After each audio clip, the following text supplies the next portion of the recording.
distinguished guests, the President of the United States, Joe Biden.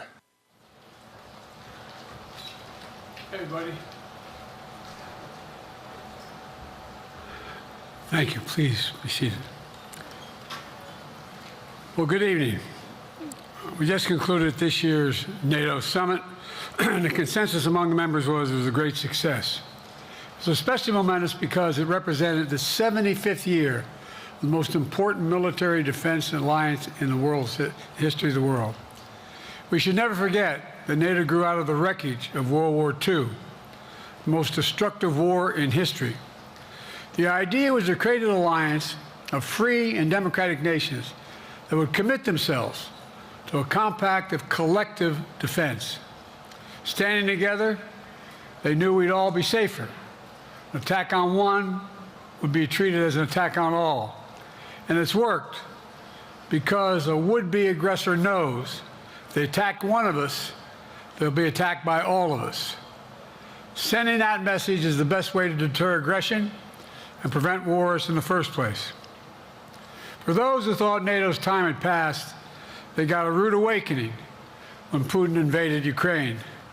Some of the oldest and deepest fears in Europe roared back to life, because once again, a murderous madman was on the march. But this time, no one cowered in appeasement, especially the United States. We collected intelligence that Russia was planning to invade Ukraine months before the invasion. I directed the intelligence community to be a significant amount of intelligence to be declassified so I could start building an international coalition to oppose the invasion.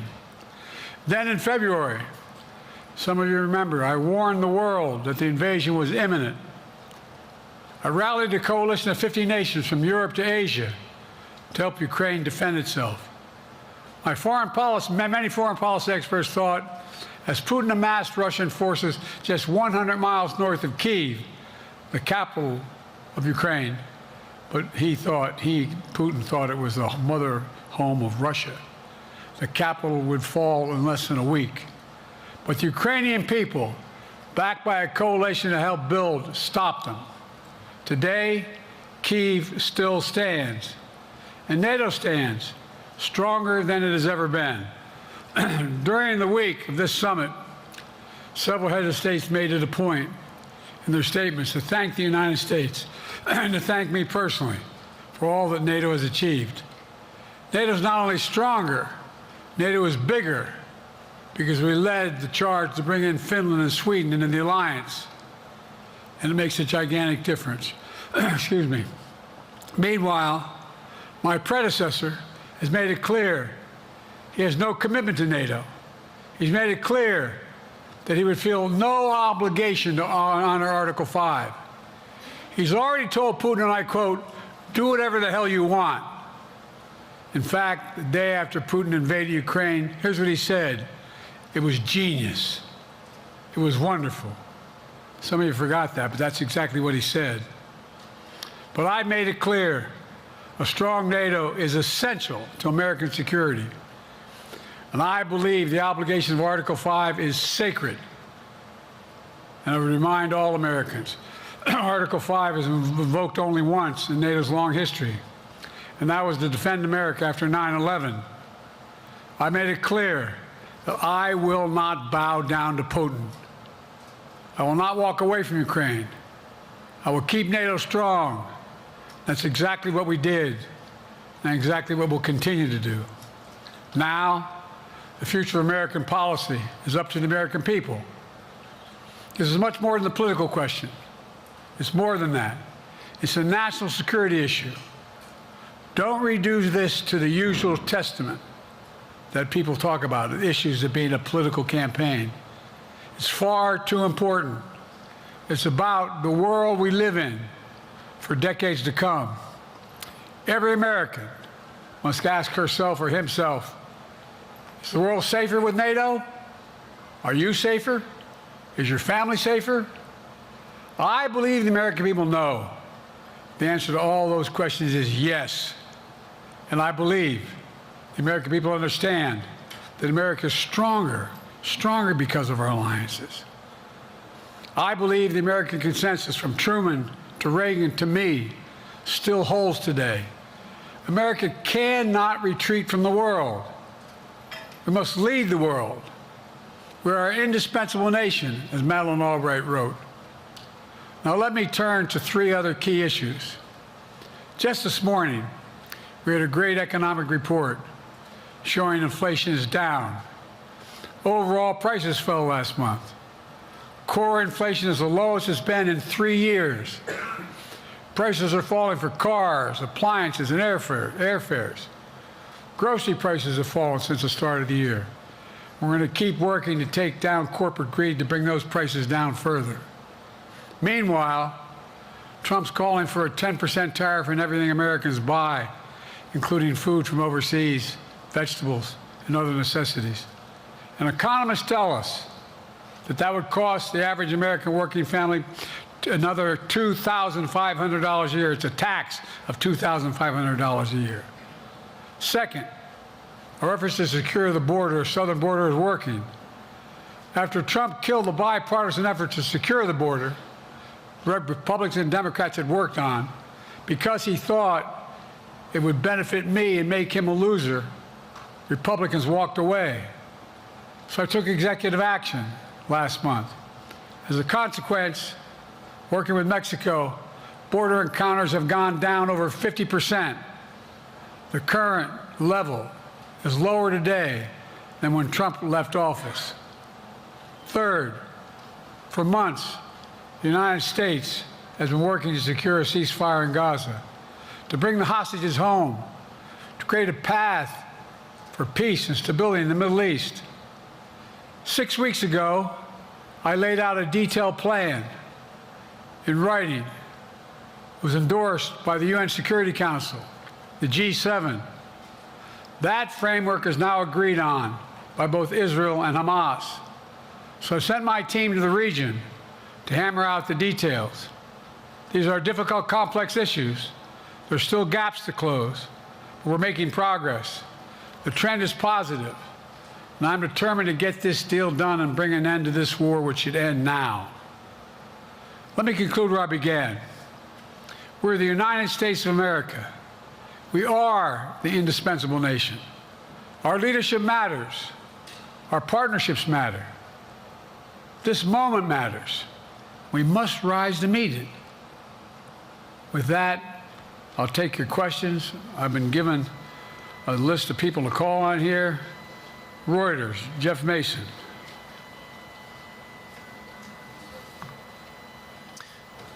Mr. President, your political future has hung over the NATO summit a little bit this week. Speaker Pelosi made a point of suggesting that your decision on whether to stay in the race was still open. George Clooney and a handful of lawmakers have called on you to step aside. Reuters is reporting tonight that UAW leadership is concerned about your ability to win. UAW just endorsed me, but go ahead. Thank you. My question for you is, how are you incorporating these developments into your decision to stay? And separately, what concerns do you have about Vice President Harris's ability to beat Donald Trump if she were at the top of the ticket? Look, I wouldn't have picked Vice President Trump to be vice president, but I think she was not qualified to be president. So let's start there. Number one, the fact is that the consideration is that I think I'm the most qualified person to run for president. I beat him once, and I will beat him again. Secondly, the idea, I served in the Senate a long time. The idea that senators and congressmen running for office worry about the ticket is not unusual. And I might add, there are at least 5 presidents running or incumbent presidents who had lower numbers than I have now, later in the campaign. So there's a long way to go in this campaign. And so I'm just going to keep moving, and because, look, I got more work to do. We've got more work to finish. There's so much, we made so much progress. Think about it. Think about where we are economically relative to the rest of the world. Name me a world leader who wouldn't want to trade places with our economy. We've created over 800,000 manufacturing jobs, 1.5 million. So things are moving. We got more to go. Working class people still need help. Corporate greed is still at large. Their prices, the corporate profits have doubled since the pandemic. They're coming down, and so I'm optimistic about where things are going. Danny Kemp, AFP. Thanks. Thank you, Mr. President. I wanted to ask you about your, you mixed up Presidents Zelensky and Putin earlier today. And you now have sort of your key allies, including the British Prime Minister, the President of France, and the German Chancellor having to step in and make excuses for you on that. And officials here are saying off the record that your decline has become noticeable. Hasn't this now, frankly, become damaging for America's standing in the world? Thank you. Did you see any damage to our standing in my leading this conference? Have you seen a more successful conference? What do you think? And the Putin piece, I was talking about Putin, and I said, and now, at the very end, I said, here, I mean, Putin. I said, no, I'm sorry, Zelensky. And then I added 5 other names. Look, guys, the idea anybody suggests that we haven't had an incredibly successful conference. How many times did you hear in that conference, I know it sounds too self-serving, but other leaders, heads of state, in thanking me, saying the reason we're together is because of Biden, because Biden did the following. Look, folks, this is, well, anyway, I thought it was the most successful conference I've attended in a long time, and find me a world leader who didn't think it was. Next one, Nancy Cordes. CBS. Thank you, Mr. President. You mentioned other instances in history where presidents have faced a challenge, but what makes this moment in history so unique is that it is not your enemies who are calling on you to reconsider your decision to stay in the race. It's your friends, supporters, people who think you've done a great job over the past 4 years. Have you spent time thinking about what it would mean for your legacy, which you've worked decades to build, if you stay in the race, despite the concerns that voters say they have, and you lose to someone who you yourself have argued is unfit to return to the Oval Office? Well, look, I'm not in this for my legacy. I'm in this to complete the job I started. As you recall, understandably, many of you and many economists thought my initial initiatives that I put forward, can't do that, it's going to cause inflation, things are going to skyrocket, the debt's going to go up. What are you hearing now from mainstream economists? 16 economic Nobel laureates said I've done a hell of a job. That under my plans so far and what's going to happen in the future if I'm reelected, that things are going to get much better. Our economy is growing. I was determined when I got elected to stop the trickle-down economic theory, that if the wealthy did very well, everybody else would do well. My dad was a well-read, decent guy. I don't remember much trickling down on his kitchen table.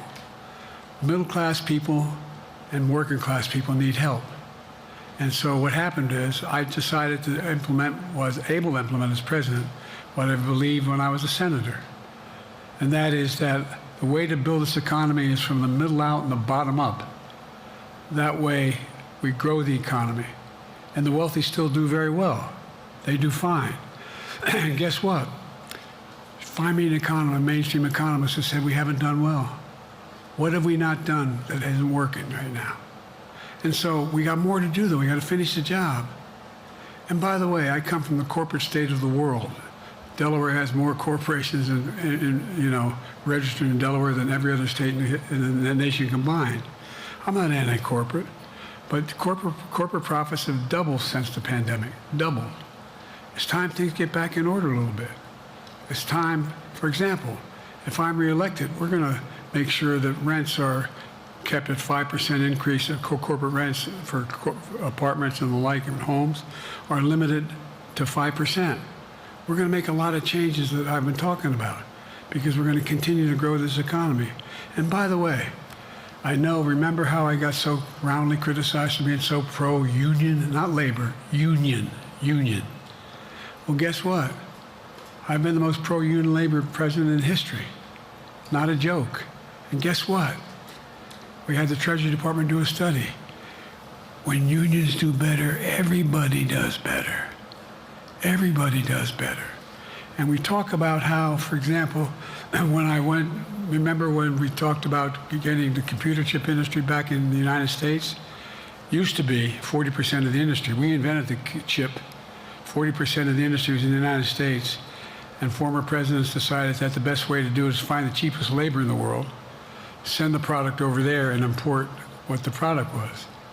And so what did I do? I was told not to go over to Europe, to Asia, including Europe, but Asia. And I remember going to South Korea, convincing them to invest $20 billion in the United States to build computer chip factories. And I asked why when they finally decided to do it. And the answer was because you have the safest economy in the world and you have the best workers in the world. So the whole idea here is we've invested, there's over $50 billion in investment in computer chip manufacturing just coming in the bean. None of you thought that would happen. None of you thought that would happen. But it's happening. It's happening. And it's going to grow economies. All through, and by the way, red states and blue states. Matter of fact, there's as much in red states as in blue states. I've made no distinction. So my generic point is that the idea that we can't continue to build and grow the economy, make it fairer. And like I said, from my standpoint, when the middle class does well, that's when the whole economy grows. The poor have a shot, the wealthy do well. But the wealthy got to start paying their taxes. As a follow-up, sir, you mentioned that your Vice President Kamala Harris would be ready to serve on day one. Can you elaborate on that? What is it about her attributes and her accomplishments over the last 4 years that make her ready to serve on day one if necessary? First of all, the way she's handled the issue of freedom of women's bodies to have control over their bodies. Secondly, her ability to handle almost any issue on the board. This was a hell of a prosecutor. She was a first-rate person, and in the Senate, she was really good. I wouldn't have picked her unless I thought she was qualified to be president. From the very beginning, I made no bones about that. She is qualified to be president. That's why I picked her. Felicia Schwartz, Financial Times. Thank you, Mr. President. Presidency is the most straining job in the world, and it's 24/7. How can you say you'll be up for that next year, in 2 years, in 4 years, given the limits you've acknowledged that you have today? The limits I've acknowledged I have? There's been reporting that you've acknowledged that you need to go to bed earlier and your evening around 8. That's not true. Look, what I said was, instead of my every day starting at 7 and going to bed at midnight, it'd be smarter for me to pace myself a little more. And I said, for example, the 8, 7, 6 stuff, instead of starting a fundraiser at 9 o'clock, start at 8 o'clock. People get to go home by 10 o'clock. That's what I'm talking about. I'm not talking about, and if you looked at my schedule since I made that stupid mistake in the campaign, in the debate, I mean, my schedule has been full bore. I've done, where's Trump been? Riding around in his golf cart, filling out his scorecard before he hits the ball? I mean, look, he's done virtually nothing. And I have, I don't know how many, don't hold me to it, roughly 20 major events. Some with thousands of people showing up. And so I just think it's better. I always have an inclination, whether I was playing sports or doing politics, just to keep going, not stop. I just got to just pace myself a little more. Pace myself. And the next debate, I'm not going to be traveling into 15 time zones a week before. Anyway, that's what it was about. That's what it was about. And by the way, even with that, I love my staff, but they add things all the time, at the very end. I'm catching hell from my wife for that. Anyway.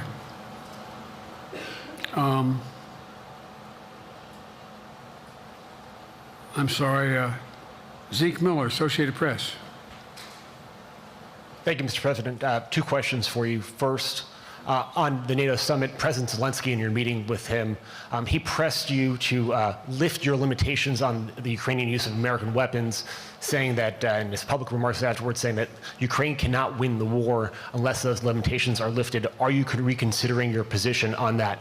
And then secondly, following up on Felicia's question there, leaders of your own party have said that they're not worried about that debate. They're worried about the next bad night and the bad night after that. How can you reassure the American people that you are up to the task and that there won't be more bad nights at a debate stage or somewhere else? First thing about Zelensky asking for the ability to strike deep into Russia. We've allowed Zelensky to use American weapons in the near term, in the near or abroad, into Russia. Whether or not he should be attacked. For example, should Zelensky, he's not. But if he had the capacity to strike Moscow, strike the Kremlin, would that make sense? It wouldn't. The question is, what's the best use of the weaponry he has and the weaponry we're getting to him?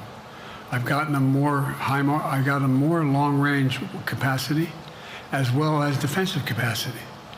And so our military is where I'm following the advice of my commander-in-chief, the chief of staff of the military, as well as the Secretary of Defense and our intelligence people. And we're making a day-to-day basis on what they should and shouldn't go, how far they should go in. That's a logical thing to do. Second question related to Bad nights, sir. How can you reassure the American people that you won't have more bad nights, whether they be on a debate stage or it's a matter of foreign policy? Well, I tell you what, the best way to assure them is the way I assure myself. And that is, am I getting the job done? Am I getting the job done? Can you name me somebody who's gotten more major piece of legislation passed in 3.5 years? I created 2,000 jobs just last week. So if I slow down, I can't get the job done. That's a sign that I shouldn't be doing it. But there's no indication of that yet. None. Who we got here?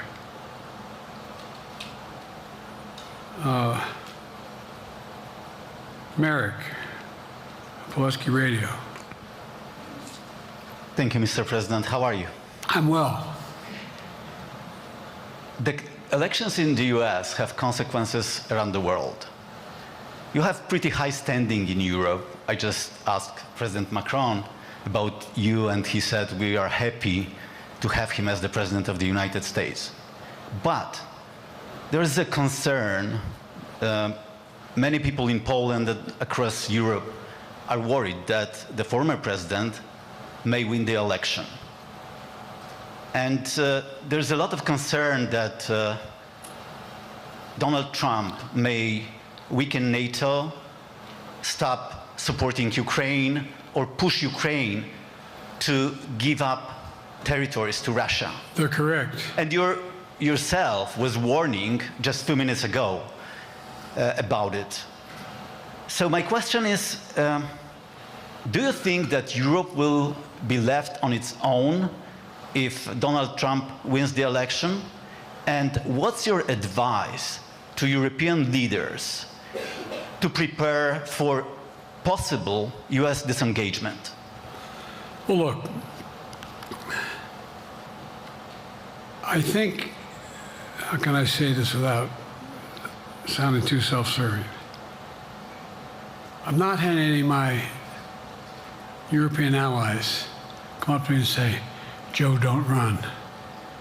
What I hear them say is, you've got to win. You can't let this guy come forward. It'd be a disaster. It'd be a disaster.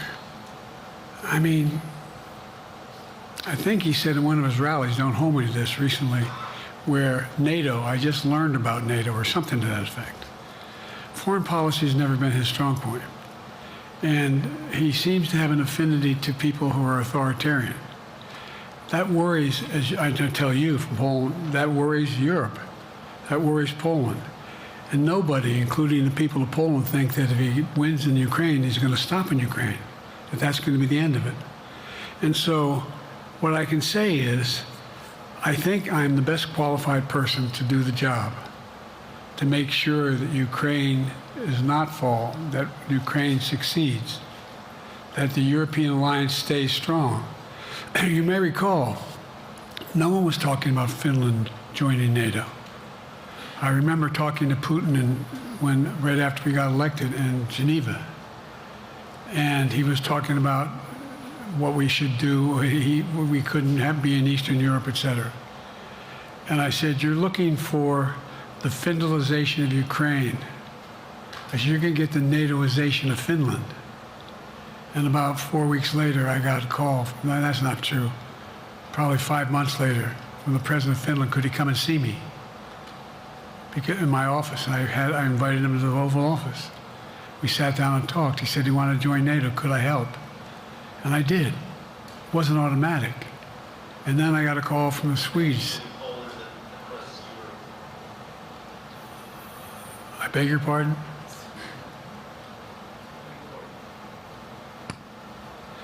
And so Finland joined NATO. 800-mile border is a significant, and they were already allies, but they weren't part of NATO. And you heard, I think you heard, maybe, I can't recall whether he said it publicly or in our closed meeting, but he wouldn't mind being repeated. He said, we decided in Finland, the people of Finland decided they had to be part of NATO. It was in our interest because of the joint ability to be together, to dissuade any attack on Finland. And the same thing with Sweden.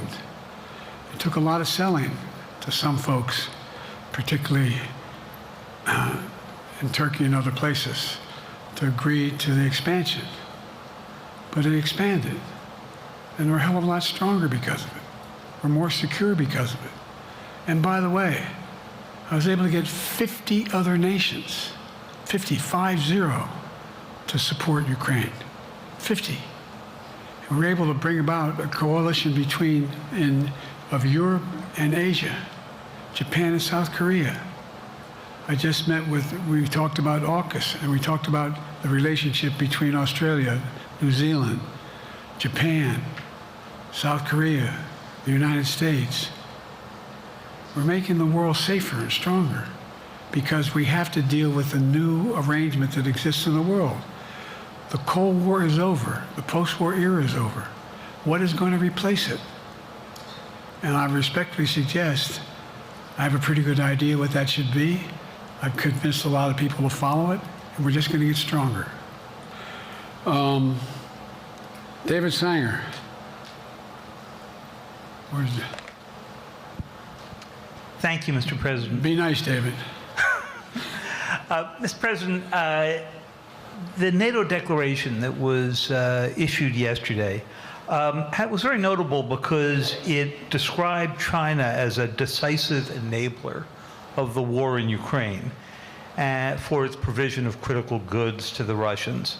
That's part of a broader partnership that seems to have cemented in place in the past 2 or 3 years. I think one that you were a little bit doubtful of when we asked you about it some time ago.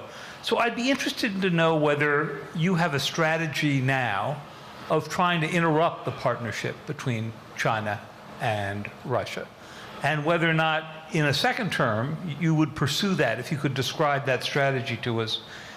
And along the way, could you also tell us whether you think, just to follow up on Felicia's question, that if you were in a room with Vladimir Putin again, the way you were 3 years ago, or with President Xi, that a few years from now you will be able to go negotiate with them, handle them one-on-one? Well, the first part of the question is, we discussed and I raised in the NATO summit, and others raised, the future of China's involvement, what they're going to do, what they're doing with Russia in terms of accommodating, facilitating, They're getting access to additional. They're not supplying weapons themselves. They're supplying mechanisms for them to be able to get weapons. And China's position is basically, and I've spent more time with Xi Jinping than any world leader has, over 90 hours since being vice president all the way through, for real. And by the way, I handed all my notes. But my point is that Xi believes that China is a large enough market that they can entice any country, including European countries, to invest there in return for commitments from Europe to do A, B, C, or D, or not to do certain things. What's happened is we had a long discussion about what we cannot, we have to make clear China has to understand that if they are supplying Russia with information and capacity, along with working with North Korea and others to help Russia in armament, that they're not going to benefit economically as a consequence of that by getting the kind of investment they're looking for. And so, for example, we're in a situation where, and we've reestablished direct contact with China after that, remember the balloon, quote unquote, going down, and all of a sudden things came to an end? Well, we set up a new mechanism.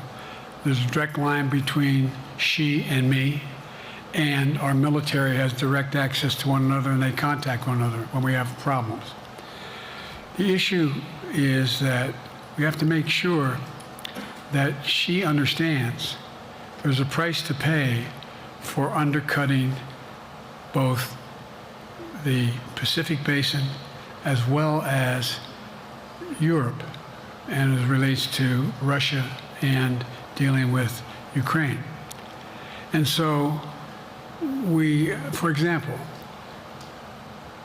if you want to invest in China, as you know this area really well. If you want to invest in China, you have to have a 51% Chinese owner. You have to make sure that you do by their rules, and you don't have the authority, and that you have to provide all access to all the data and information you have. There was a while there, as you recall, the last administration and other administrations, where the access to that market was enticing enough to get companies to come in because they had access to over 1 billion people in a market, not 1 billion, but a lot of people in the market. And so they were doing it. But that got curtailed when we started saying we're going to play by the same rules. For example, the idea they don't abide by the international rules related to subsidizing products by the government funding. So guess what? They're not going to be able to export their electric vehicles to the United States without a significant tariff. Others are doing the same thing around the world. But it is a concern.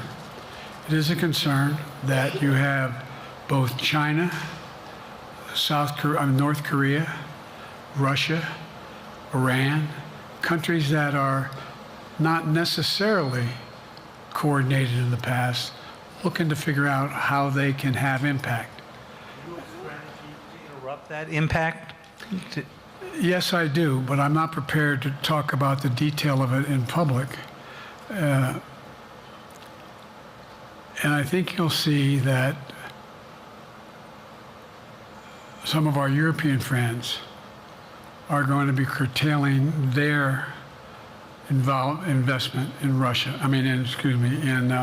In China, as long as China continues to have this indirect help to Russia in terms of being able to help their economy as well as help them in, as a consequence of that, their ability to fight in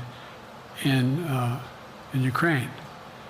The other thing that we talked a lot about is that, and I raised it, and I didn't hear any. I can't swear that everyone agreed because not everyone got to talk about it, but we need a new industrial policy in the West. For example, we talked about how both the EU as well as NATO has to be able to begin to build their own munition capacity, has to be able to generate their own capacity to provide for weapons and the ability to, it came as a surprise to some of us how we had fallen behind in the West in terms of the ability to construct new material, new weaponry, new everything from vehicles to weapon systems. And so one of the things that came out of this was we're going to be meeting again with a number of my colleagues, my European colleagues, is what do we do to increase the capacity of the West, particularly in Europe and Japan, to be able to generate the kind of ability to produce their own weapon systems. Not just for themselves, but to be able to generate that. It's the same, that's what Russia's trying to figure out. That they went to China and they didn't get the weapons, but then they went to North Korea. But we're going to be in a position where the West is going to become the industrial base for it to be able to, the ability to have all the defensive weapons that we need. That was a discussion as well. Mr. President, I'm not sure you answered on whether you would be ready to go deal with Putin and Xi 2 or 3 years from now. I'm ready to deal with them now and 3 years from now. Look,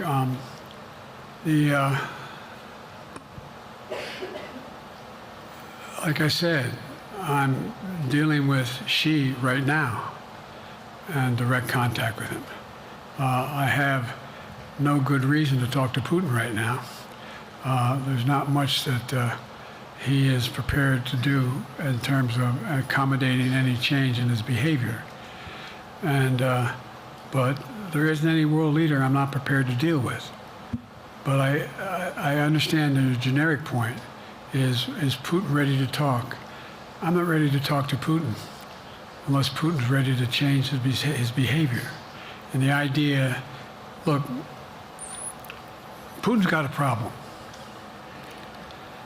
First of all, in this war that he is supposedly have won, and by the way, I think, don't hold me to the exact number, but I think that Russia had 17.3% of Ukraine that they've conquered. Now it's 17.4.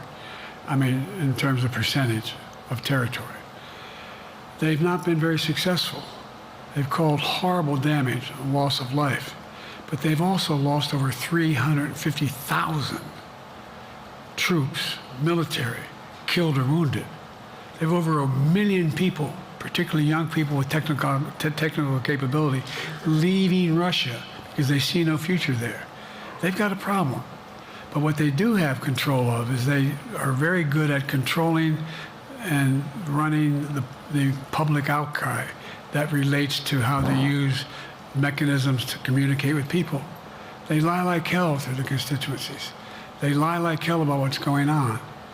And so the idea that we're going to be able to fundamentally change Russia in the near term is not likely. But one thing for certain, if we allow Russia to succeed in Ukraine, they're not stopping in Ukraine. I recommend, I know you know this because you've written about it, read Putin's speech after they moved in, what it was all about in Kyiv. It wasn't about just, anyway, read what his objective is. And anyway, but so I think that I'm prepared to talk to any leader who wants to talk, including if Putin called me and wanted to talk. Last time I talked to Putin was trying to get him to work on an arms control agreement related to nuclear weapons in space. That didn't go very far. So my point is, I'm prepared to talk to anybody, but I don't see any inclination. There is an inclination on the part of the Chinese to keep in contact with me because they're not sure where this all goes. And look what's happened in Asia. We have strengthened the Asian Pacific area more than anybody else has.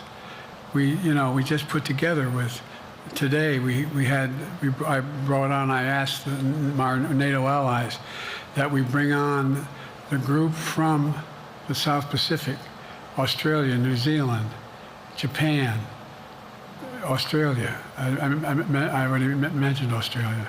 And I met twice now, I think, with the 14 leaders of the Pacific Island nations. And we've slowed down what's going on there. We slowed down China's reach. But there's a lot of work to do. This is a moving target, and I don't take it lightly. Assam from NPR. Thank you, Mr. President. Asma Khalid with NPR. I have two questions. Earlier, you spoke about the ceasefire plan between Israel and Hamas. We're now looking at 10 months of war, and I'm curious if there's anything that you feel personally you wish you would have done differently over the course of the war. And then secondly, if I may, I wanted to ask you about your presidential campaign. I remember covering your campaign in 2020, and there was a moment where you referred to yourself as a, quote, bridge candidacy, a transition to a younger generation of leaders. I want to understand what changed. Two things. Let's go back to when you talked about would I have changed anything that's happening with Israel and the Palestinians and the Palestinian movement. The answer is, as you recall, from the very beginning, I went to Israel, but I also got immediate contact with al-Sisi in Egypt. I met with the King of Jordan. I met with most of the Arab leaders to try to get a consensus going as to what had to be done to deal with getting more aid and food and medicine into the Gaza Strip. And we pushed it really hard. And Israel occasionally was less than cooperative, number one. The Israeli War Cabinet, I've been dealing with Israel since Golda Meir. Some of the reporters around here come here all the time have heard me say this. The first time I met with Golda Meir, I sat across from her at her desk, and her assistant was Rabin sitting next to me. That's how far back I go. I know Israel well, and I support Israel. But this war cabinet is one of the most conservative war cabinets in the history of Israel. And there's no ultimate answer other than a two-state solution here. And so what was able to be done in terms of the plan I put together was it would be a process for a two-state solution. And we get the Arab nations to, particularly from Egypt all the way to Saudi Arabia, to be in a position where they would cooperate in the transition so that they could keep the peace in Gaza without Israeli forces staying in Gaza. The question has been from the beginning, what's the day after in Gaza? And the day after in Gaza has to be, the end of the day after has to be no occupation by Israel on the Gaza Strip, as well as the ability for us to get in and out as rapidly as you can, all that's needed there. I've been disappointed that some of the things that I've put forward have not succeeded as well, like the port we attached from Cyprus. I was hopeful that would be more successful. But that's why when I went to Israel immediately after the massacres that occurred at the hands of Hamas, the one thing I said to the Israelis, and I met with the War Cabinet and with Bibi, don't make the same mistake America made after bin Laden. There's no need to occupy anywhere. Go after the people who did the job. You may recall, I still get criticized for it, but I was totally opposed to the occupation and trying to unite Afghanistan. Once we got bin Laden, we should have moved on, because it was not no one's ever going to unite that country. I've been over every inch of that, not every inch, the entirety from the poppy fields all the way to the north. I said, don't make the same mistake we made. Don't think that's what you should be doing, is doubling down. We'll help you find the bad guys, Sinwar and company. And all this criticism about I wouldn't provide when the weapons they needed. I'm not providing them 2,000-pound bombs.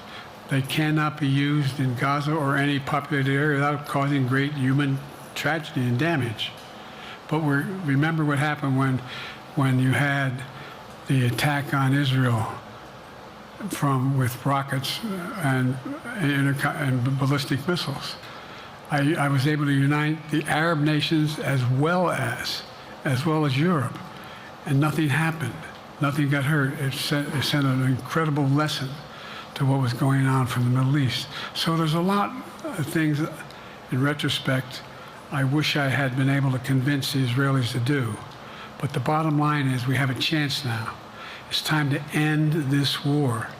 Doesn't mean walk away from going after Sinwar and Hamas.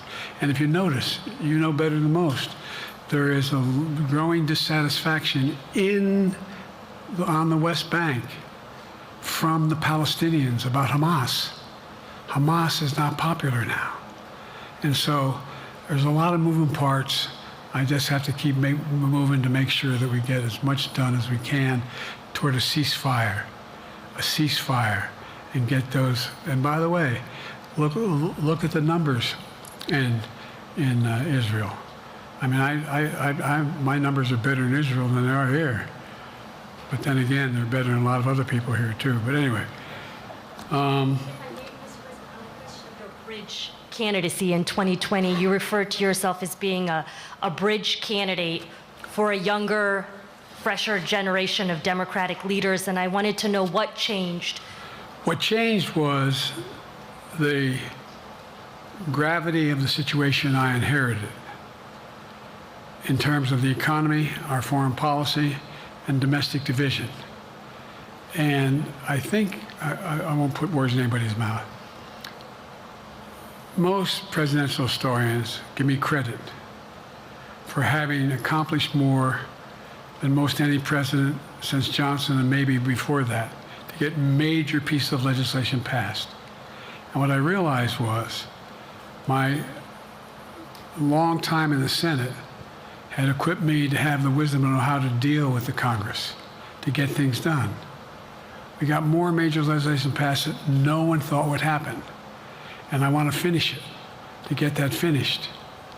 If tomorrow, if we had a circumstance where there was a lineup and I hadn't inherited what I did and we just moved things along, anyway, it's going to change. Last question.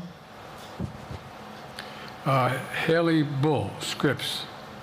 Or no, Josh Weingrove, I'm sorry, was the next one. I'll do 2 more questions. Thank you, Mr. President. Many of your colleagues, Democrats on the Hill, are watching tonight as they assess what they want to say about your candidacy. I'm wondering how you're thinking of this right now. It seems like your answer is clear, but they're watching how things go tonight, tomorrow in Michigan, next week in Texas and Nevada. Are you thinking that way about how the next week or 2 goes would inform your... Am I using that way, you said? Are you thinking that way about how the next 2 weeks go? Will that affect your decision, or are you fully determined on running in November as the party's nominee? I'm determined on running, but I think it's important that I allay fears by let them see me out there. Let me see them out, for the longest time it was, Biden's not prepared to sit with us unscripted. Biden's not prepared to, anyway.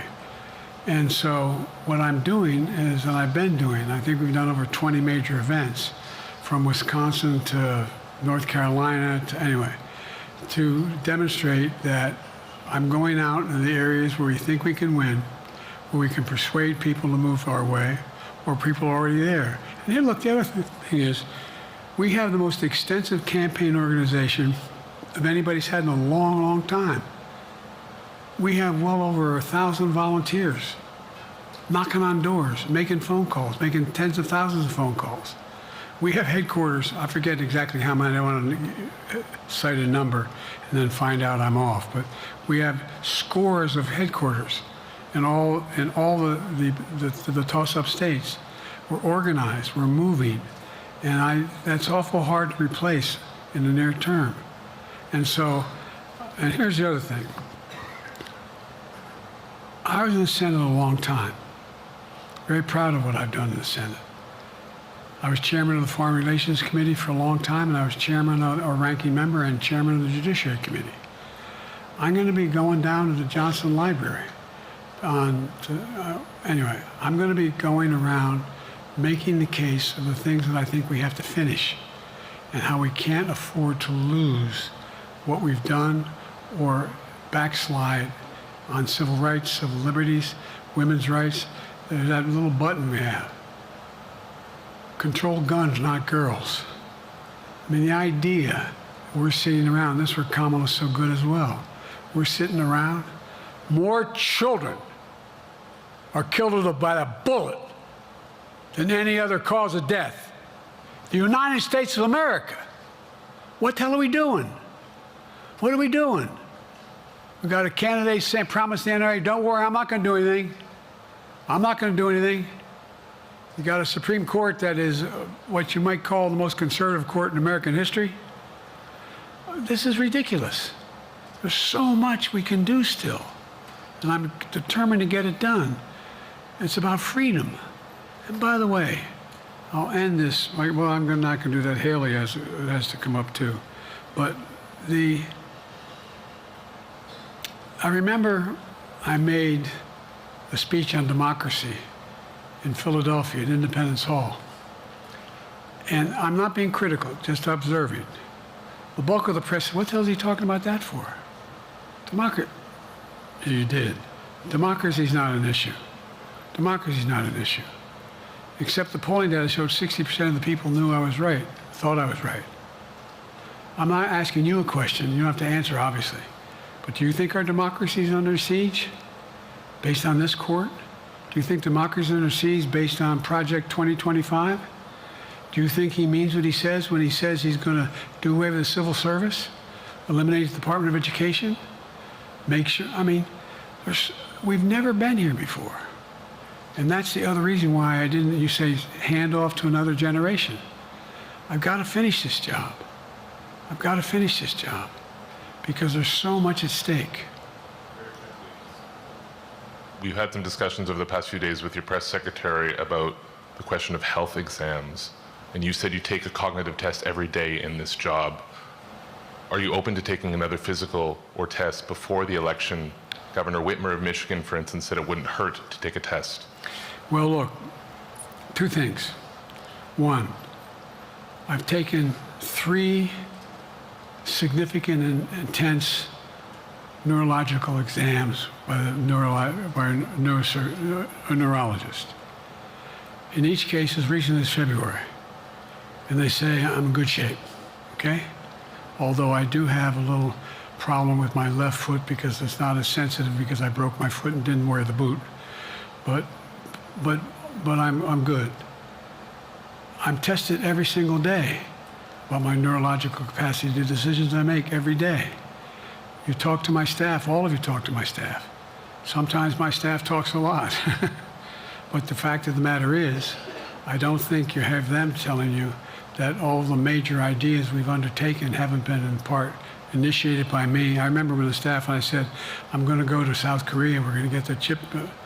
What are you doing? I'm going to get Japan and Korea back together again after essentially having hostilities toward one another since the end of World War II. I'm going to move and see that we can expand it. You know, the only thing age does is help you with it. Creates a little bit of wisdom if you pay attention. And so the point I'm making is, I think it's important that if the neurologist tells me he thinks I need another exam, and by the way, I've laid every bit of the record out. Hadn't hidden a thing. You ought to ask Trump for his, okay? I laid it all out. And every single day I'm surrounded by good docs. If they think there's a problem, I promise you, or even if they don't think it's a problem, they think I should have a neurological exam again, I'll do it. But no one's suggesting that to me now. And I'll ask you another question. No matter what I did, no one's going to be satisfied. Did you have 7 docs? Did you have 2? Who'd you have? Did you do this? How many times did you? So I am not opposed if my doctors tell me I should have another neurological exam, I'll do it. But that's where I am. Haley Bull, Scripps. Thank you, Mr. President. You said you're making decisions on a day-to-day basis when it comes to support for Ukraine. Does that mean you have not closed the door on further considering lifting restrictions for U.S.-made weapons inside Russia? And if I may, your convention is coming up where your delegates are pledged to make you the official nominee If they have second thoughts, are they free to vote their conscience? Obviously, they're free to do whatever they want, but I get overwhelming support. Overwhelming support. I won, I forget how many votes I won in the primary. Overwhelming. And so tomorrow, if all of a sudden I show up at the convention, everybody says, we want somebody else, that's the democratic process. It's not going to happen. Even if that means they vote for someone else?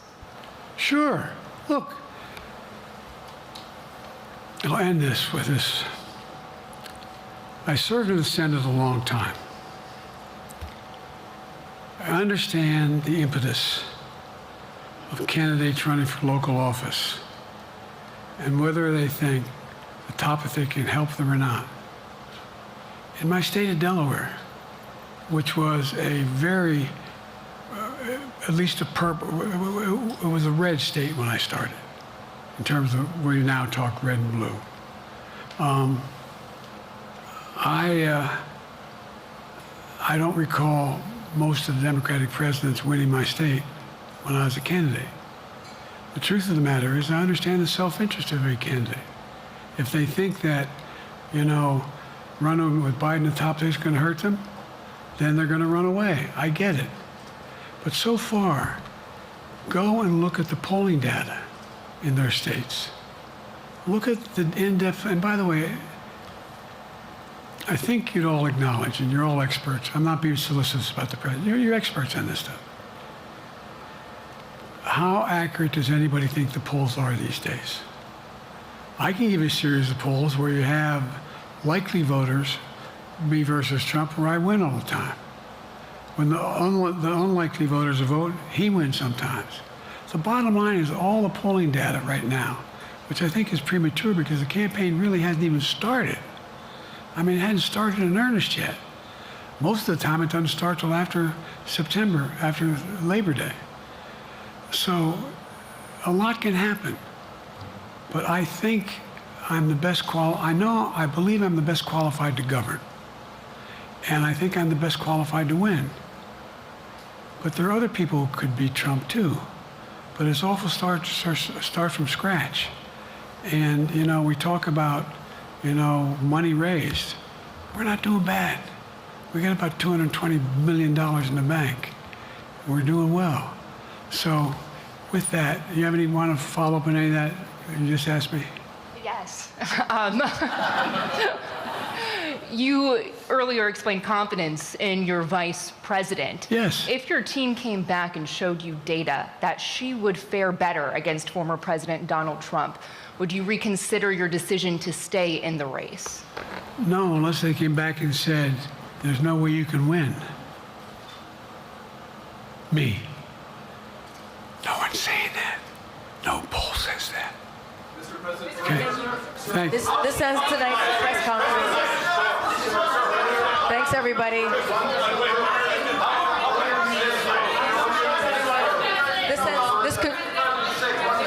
This concludes. Respectfully, earlier you misspoke in your opening answer. You referred to Vice President Harris as Vice President Trump. Right now, Donald Trump is using that to mock your age and your memory. How do you combat that criticism from tonight? Listen to him. This concludes tonight's press conference. Thank you, everybody. Thanks, everyone.